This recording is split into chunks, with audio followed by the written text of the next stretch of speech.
Orpheus.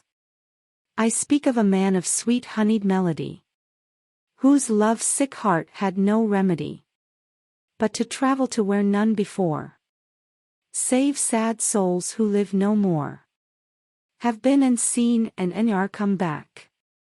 The land of death where all is black, but where we start is under the sun, of ancient Greece, where legends begun. Orpheus his name, and music he made, like no other who sang or played. His notes unfold upon the breeze. He woos the birds, he charms the trees. No living thing is quite immune when Orpheus plays his tender tune.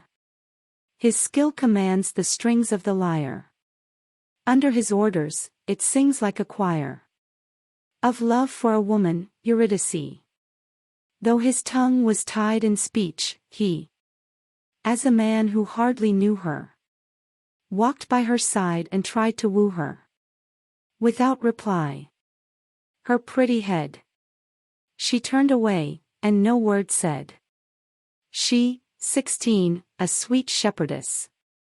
Her heart, not hard, but I tell you, no less than 20 suitors she had turned away, for she thought it too soon to see her wedding day. But then he sang, and his sweet voice carried straight to her heart, and soon they were married. Oh, what a wedding! I wish you were there to join the feast in open air. 1,000 guests, a handful human, the piper god Pan and his crewmen, nymphs and dryads, satyrs and fauns, demigods dancing all over the lawns. Horns and hairs sprout from their faces, for ancient Greece was one of those places, perilously populated by peculiar creatures, who in modern times don't often reach us.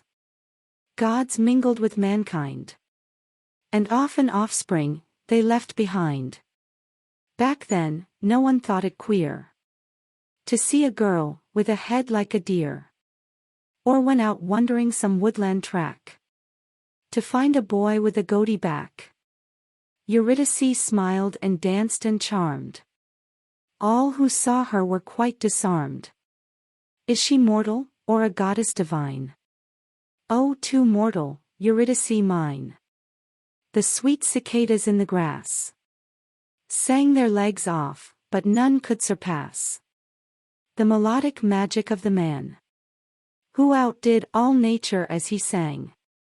Orpheus played upon his lyre, love outglowing the sunset's fire. Darkness fell, the dryads danced on, and Eurydice sang and tripped along. The flock of girls ran down to the stream and splashed along the waters clean. The bride lifted up her white wedding hem and hurried along, ahead of them. But alas, alas, she did not see the snake that struck beneath her knee. Venom flowed deep from deadly fang, and over the hills the morning bell rang. When Orpheus kissed the lifeless hand, her soul had gone to another land. His lungs gulped air as if to cry, but he could not cry. His eyes were dry. The hills were silent as if for a year.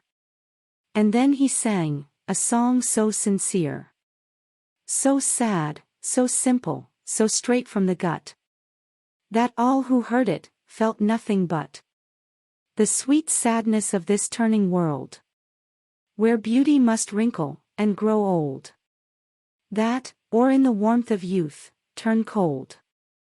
Men heard it, nymphs heard it, fauns heard it, gods heard it. Down in the depths of Hades, the word it reached the royal ear of the Lord of the Dead, pale-faced Pluto, whom all men dread. He spoke to Persephone, the queen of the hosts, who inhabits the depths where all are ghosts. Dearest, deathly, queen, have you heard the ringing music, the lovely sound, the lament which echoes all around? The land of the sun, and the world of the gloom. For the girl Eurydice, who has met her doom. Yes, my dear, I have heard the cry. Why, he sings, must sweet she die? My young simple shepherdess, who is yet to feel her husband's caress? We doomed death so soon, for it must be so, that the mortals feel their share of woe. But now I regret it.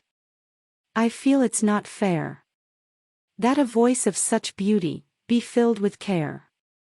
And so it was, Orpheus sang by the river. The Styx, it is called, it causes a shiver. For it flows over ground, then down beneath, to the land that's guarded by the teeth of Cerberus, the three-headed dog of death. When you breathe no more, you smell his breath. While Orpheus sang, a boat came by, propelled by a wind that sounded like a sigh. The ferryman offered to carry him along, to where none who lives can linger long. So down to Hades, Orpheus went, the first living man, who there was sent. And when the dog who guards the gate growled to him that he must wait till death deals its dreadful blow, he sang back, no, no, no. Only he sang it so sweetly, so piteously, so sadly, that the dog rolled the rock back, only too gladly. And the music man entered the gates of hell, the place where we all must one day dwell. And there Orpheus met the ghost of his mother. He tried to hug her, but could only recover a fleeting, empty, insubstantial thought of she who had loved him since he was naught. And then he was granted an audience before the Queen of Death, whom all hold in awe. She whose heart does not beat, save once, when she heard a musician entreat a sentimental lament to reverse the law that has held in thrall all before. No ordinary musician, but Orpheus he, who moved to pity Queen Persephone. I grant your wish, for your wedded wife, that she should return back to life. You may lead her up the trail to light, but not once must you take in the sight of she who follows faithfully your way. Do not look back, or she shall stay. So spoke Persephone, and Orpheus heard, and he agreed to her every word.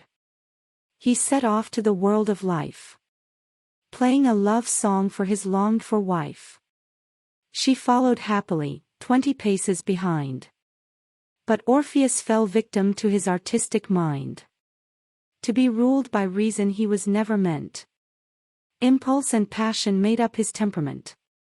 The journey was long and the way was steep, far too far for Orpheus to keep his promise to she who is queen of always, who when she speaks, means what she says. He wavered, you see, he suspected a trick. He worried himself, until he was sick. Perhaps the queen had given her word, only to make him look absurd. What if his wife had lost the track? He could not help it. He looked back. Goodbye my sweet, adieu, adieu. I only gave my love to you. So sang his wife, Eurydice. A simple, sad, sweet melody. And Orpheus took his beloved lyre, and threw it upon the furious fire. And that was the end of the musician's song. And though his life was painfully long, he no more sang to humankind, for lack of the love he left behind.